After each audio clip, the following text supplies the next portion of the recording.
আসসালামু আলাইকুম everyone, welcome to my YouTube channel. কেমন আছেন আপনারা সবাই? আশা করি সবাই ভালো আছেন। আজকে বানাচ্ছি মাওয়া ঘাটের ইলিশ লেজের ভর্তা। আশা করি ভিডিওটা আপনাদের ভালো লাগবে। ভালো লাগলে লাইক, শেয়ার, কমেন্ট এবং চ্যানেলটাকে সাবস্ক্রাইব করে রাখবেন। দেখতেই পাচ্ছেন এখানে আমি নিয়ে নিয়েছি ইলিশ মাছের একটা লেজটাকে আমি হলুদ লবণ দিয়ে মেখে তেল গরম করে ছেড়ে দিয়েছি।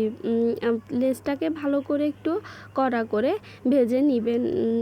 এপাশ ওপাশ করে ভালো করে কড়া করে বেজে নেবেন।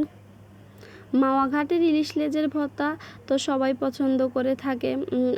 সব সময় তো আর ওইখানে গিয়ে খাওয়া যায় না, তো বাসায় বানিয়ে আপনারাও চাইলে বাসায় বানিয়ে এভাবে খেতে পারবেন। দেখতেই পাচ্ছেন এখানে আমি লেজটা ভালো করে কড়া করে ভেজে নিচ্ছি। দেখতেই পাচ্ছেন ভেজে নিয়েছি। আমার ইলিশ মাছের লেজের ভর্তাটা ভাজা হয়ে গিয়েছে। এখন আমি এটা কাটাগুলো বেছে নিব।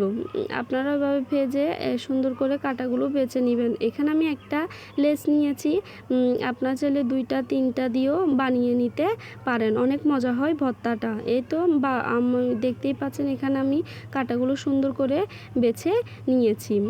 সুন্দর করে কাটাগুলো বেছে নেওয়ার পরে আমি আরও 1টা 2টা ছিলে এগুলোও ভালো করে বেছে নিয়েছি। এবার বেছে নিয়ে আমি এগুলো সুন্দর করে একপাশ করে রেখেছি। এবার আমি এখানে নিয়ে নিব শুকনা মরিচ। তেল যে মাছের তেলে ভাজার পর যে তেলগুলো ছিল ওইখানে আমি 4টা শুকনা মরিচ ভেজে নিয়েছি।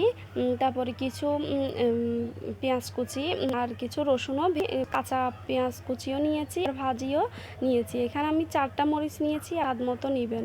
এই তো দেখতেই পাচ্ছেন এখানে আমি কিছু পেঁয়াজ কুচি নিয়েছি, কাঁচা পেঁয়াজ কুচি নিয়েছি, কিছু ভেজেও নিয়েছি, কিছু রসুন ভেজে নিয়েছি।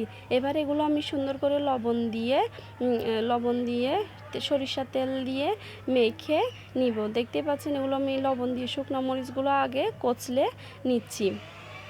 দেখতে পাচ্ছেন কচলে নিলে হয়ে যাবে ভর্তাটা। সুন্দর করে কচলে সুন্দর করে সব কিছু একসাথে মেখে নেবেন। মেখে নিলে হয়ে যাবে ভর্তাটা। আশা করি ভালো লাগবে আপনাদের ভিডিওটা। তো ভিডিওটা এই পর্যন্ত। সবাই ভালো থাকবেন, সুস্থ থাকবেন। আল্লাহ হাফেজ। Thanks for watching.